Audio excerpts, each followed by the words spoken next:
வணக்கம் நேர்களே, புதியொரு தொடக்கம் நிகழ்ச்சியில் உங்களை சந்திப்பதில் மிக்க மகிழ்ச்சி. கடந்த நிகழ்ச்சியில் எப்படி ஸ்ட்ரெஸ்லேருந்து வெளியில் வருவது என்பதை பார்த்தோம். அதை தொடர்ந்து ஆன்மீகத்தில் ஏதாவது வழிகள் உண்டா என்பதை கூறுவதற்காக நம்முடன் பிரம்மா குமாரி சகோதரி மஞ்சு அவர்கள் இணைந்துள்ளார். இவர் கடந்த 42 வருட காலமாய் ராஜயோக தியானத்தை பயிற்றுவித்து வருகிறார். பிரஜாபிதா பிரம்மா குமாரி ஈஸ்வரிய விஸ்வவித்யாலயத்தின் ஹெட் குவார்ட்டர்ஸான மவுண்ட் அபுவில் தன்னுடைய வாழ்க்கையை அர்ப்பணித்து இறை சேவை செய்து வருகிறார். உங்கள் அனைவரின் சார்பில் அவரை வரவேற்கிறேன். ஓம் சாந்தி சிஸ்டர். வணக்கம்.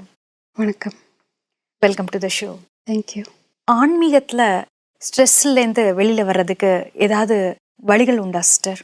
ஆன்மீகம், அதாவது ஸ்பிரிச்சுவாலிட்டி, இதில் இதுக்கான ஒரு பெர்மனெண்ட் சொல்யூஷன் இருக்குது. இன்ஃபேக்ட் இது மனசுக்கு சம்மந்தப்பட்ட விஷயமா இருக்கிறதுனால, மனசுக்கு சம்மந்தப்பட்ட இது ஒரு வியாதி அப்படின்னு கூட சொல்லலாம் ஒரு வகையில் இருக்கிறதுனால, ஆன்மீகத்தில் தான் இதுக்கு ஒரு பெர்மனெண்ட் சொல்யூஷன் இருக்குது. இப்போ ஆன்மீகத்தில் எப்படி சொல்யூஷன் இருக்குன்னா, ஃபர்ஸ்ட் திங், இதில் ஸ்ட்ரெஸ்லேருந்து வெளியே வர்றதுக்காக ரைட் அண்டர்ஸ்டாண்டிங். இப்போது நான் உங்களுக்கு ஒரு கதை சொல்கிறேன். ஒரு ட்ரெயினில் அப்பா சின்ன சின்ன 2 குழந்தைங்களை அழைச்சிட்டு போயிட்டு இருந்தார். அந்த குழந்தைங்கள் அந்த கம்பார்ட்மெண்ட்டில் ரொம்ப கலாட்டா பண்ணிட்டு இருந்தாங்க. கத்துறது, அங்கே போகிறது இங்கே போகிறது, பக்கத்தில் உள்ள சீட்காரங்களுடைய அது இழுக்கிறது, அவங்க மேலே உட்காருறது, குத்துறது, அடிக்கிறது, இந்த மாதிரி ரொம்ப கலாட்டா பண்ணிட்டு இருந்தாங்க. ஆரம்பத்தில் ஒரு 2 நிமிஷத்துக்கு எல்லாரும் குழந்தைங்கள தானே அப்படி நினச்சி சும்மா இருந்தாங்க.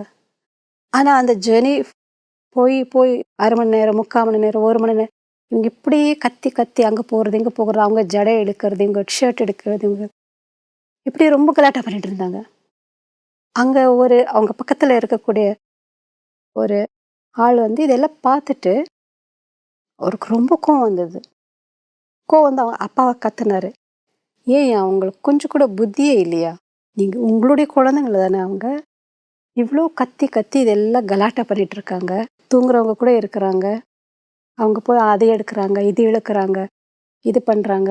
இங்கே இருக்க பேசஞ்சர்ஸ் எல்லாம் கலாட்டா பண்ணிட்டு இருக்காங்க.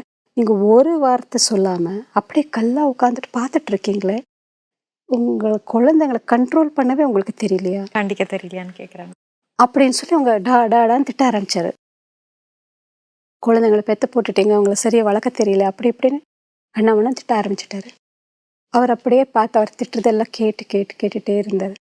அதுக்கப்புறம் கொஞ்சம் இப்போ ஒரு 1/2 hour அவங்களுடைய ஸ்டேஷன் வருது, அவங்க இறங்கணும்.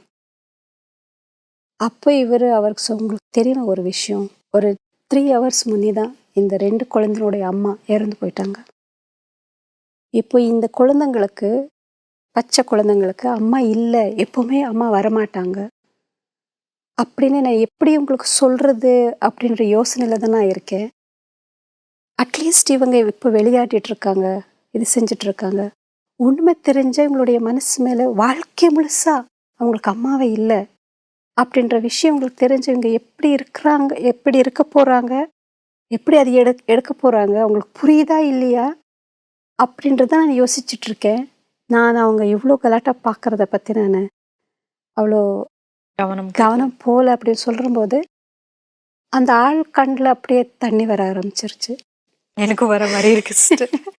அதாவது இது வரைக்கும் அந்த குழந்தைங்களை பார்த்த கோவமாக, இந்த குட்டி குட்டி சேத்தானுங்க போல இருக்காங்க இந்த குழந்தைங்க, எப்படின்னா அப்பா மேலே கத்தி, குழந்தைங்கள் மேலே கத்தி, அவ்வளோ குழந்தைங்கள் மேலே வெறுப்பு, ஒரு கோவம் வந்துட்டு இருக்கக்கூடிய அந்த மனசில், அதே மனிதனுடைய மனசு இப்போ அந்த குழந்தைங்களை கூப்பிட்டு சாக்லேட் கொடுத்து, அவங்க ஆக்சுவலி இப்போ இவரையே முடியெல்லாம் பிச்சு அது பண்ணி இது பண்ணாலும் அவருக்கு அது ஒன்றுமே ஃபீல் ஆகலை. இப்போ கொஞ்ச நேரம் அந்த குழந்தைங்களை பண்ணுற கலாட்டாவே தாங்கிக்க முடியல, இரிட்டேட் ஆனாங்க, கோவம் வந்தது. அவங்க இப்படி கூட வாழ்க்கையில் மனிதர்கள் இருக்கிறாங்களா, அப்பா அம்மா இருக்கிறாங்களா, அவ்வளோ தூரம் அவர் யோசித்து சொல்லிட்டாரு கூட. இப்போ வாழ்க்கையினுடைய உண்மை தெரிஞ்சதுனால, அந்த சிச்சுவேஷன் ரியாலிட்டி தெரிஞ்ச உடனே அவருடைய எண்ணங்கள் மாறிடுச்சு. அவருடைய ரியாக்ட் செய்யக்கூடிய ஒரு ஒரு அவங்க தன்மை வந்து இப்போ அதை நிதானமாக அந்த குழந்தைங்கள் பற்றிய அன்பு, அவங்கள பற்றி அதுக்கு லைக் கம்பேஷன், ஒரு கருணை மனசில் அப்படி வர ஆரம்பிச்சிருச்சு. ஸோ இது எதுக்கு சொல்ல வரேன்னா, நிறைய தடவை நம்மளுடைய வாழ்க்கையில் சூழ்நிலைகளை நம்ம புரிஞ்சுக்க மாட்டோம். மனிதர்கள் இப்போ இவங்க பேசிகிட்டு இருக்காங்க அல்லது இவங்க இப்படி பிஹேவ் பண்ணிட்டு இருக்காங்கன்னு எதுக்காக அவங்க அப்படி இருந்திருக்கலாம் அப்படின்றது ஒரு ஒரு நம்ம அண்டர்ஸ்டாண்டிங் நம்மளுக்கு இருக்காது. நம்மளுடைய வாழ்க்கை, என்னுடைய வாழ்க்கையில் இப்படியெல்லாம் நடந்துட்டு இருக்குன்னு எதனால இருக்கலாம் அப்படி அண்டர்ஸ்டாண்டிங் இல்லாத இருக்கிறதுனால நம்ம அன்னெசரி ஸ்ட்ரெஸ் எடுத்துடுவோம். ஸோ இந்த ஆன்மீகம் அப்படின்றது நம்ம வாழ்க்கையில் ஒரு ரைட் அண்டர்ஸ்டாண்டிங் கொடுக்கும், which is very very important. நம்ம வாழ்க்கை பற்றி நமக்கு முழுமையான அறிவே இல்லைன்னா, அதனுடைய ஒரு ஒரு ஞானமே இல்லை அப்படின்ற பொழுது, தெரியாத இப்போ உங்களுக்கு தெரியாத ஒரு மஷின் முன்னாடி உட்கார வச்சு ஆப்ரேட் பண்ணுன்னா நீங்கள் என்ன செய்ய போகிறீங்க? தலை தெரியாது, வாழை தெரியாது, எது அமுக்கணும் எது இது பண்ணணும்னு தெரியாது. அப்போ டெஃபினெட்லி உங்களுக்கு ஸ்ட்ரெஸ் ஆகும்ல. கண்டிப்பாக. எது அழுத்தா என்ன ஆயிடுமோ, வெடிஞ்சிடுமோ, இருக்கக்கூடிய ஒரு ஞானம் இல்லைன்னா யூ கான் டூ இட். இன்னொன்று, நீங்கள் இது வரைக்கும் நீங்கள் டைப்ரைட்டர் யூஸ் பண்ணிட்டு இருந்தீங்க. அந்த பழைய டைப்ரைட்டர் டக்கா டக்கா டக்கா டக்கா நடிச்சு திடீர்னு உங்களை கம்ப்யூட்டர் ரூமில் உட்கார வச்சுட்டு கம்ப்யூட்டர் அடி இது பண்ணுங்க. அதே தானே இங்கே டைப்ரைட்டர் இருக்கிறப்போ அது கம்ப்யூட்டர் கீபோர்டு டென்ஷன் ஆகிடும். டென்ஷன் ஆகிடும். ஸோ ஒரு சின்ன மாற்றத்துக்கே உங்களுக்கு அந்த கீபோர்டு அடிக்க வரும், டைப்பிங் வரும். ஆனால் இட்ஸ் அன் அட்வான்ஸ்டு ஒரு இதில் உட்கார வச்சிருந்தனால ஒரு சேஞ்ச் ஆனாலே நம்ம ஏற்றுக்க முடியாது. ஏன்னா அதனுடைய முழுமையான ஒரு அறிமுகம் இல்லை, அதனுடைய ஞானம் இல்லை, அதனுடைய ஆப்ரேட்டிங் சிஸ்டம் நம்மளுக்கு தெரியாதனால கன்ஃபியூஸ் ஆகிடும், ஸ்ட்ரெஸ் வரும். அப்படி இருக்கும்போது வாழ்க்கையில் எவ்ரிடே புதுசு, ஒரு அன்எக்ஸ்பெக்டட் அன்சர்டன் விஷயங்களெல்லாம் நடக்கும்.